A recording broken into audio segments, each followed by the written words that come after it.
Богема студиясы ұжымының Мелпомена 2014 байқауында сахналаған қойылымдары қайырымдылық және жақсылық деп аталған. Жас әртістер Көкшетау қаласында 17 театр ұжымының арасынан 3-ші орынға табан тіреді. Театр жетекшісі жас өнерпаздардың өнерлеріне риза екенін жеткізді. Я хочу отметить всех ребят. Мен балалардың өнеріне өте риза болып қайттым. Олар өздерін сахнада жақсы ұстады.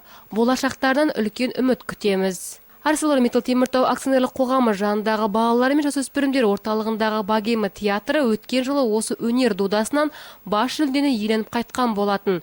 Биыл театрдың кіші құрамы алғаш қатысып, Теміртау қаласының намысын көтеріп қайтты.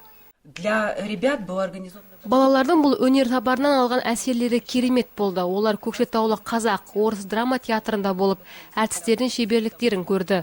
Өздеріне мол тәжірибе жинақтады. Балалар үшін қуаныштымыз.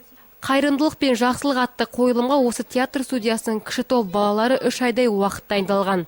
Басты рөлдегі кейіпкерлер тек жақсылықты жылап, әлемдегі мейірімсіздік пен жамандық атаулыны жоюға бар күштерін салды.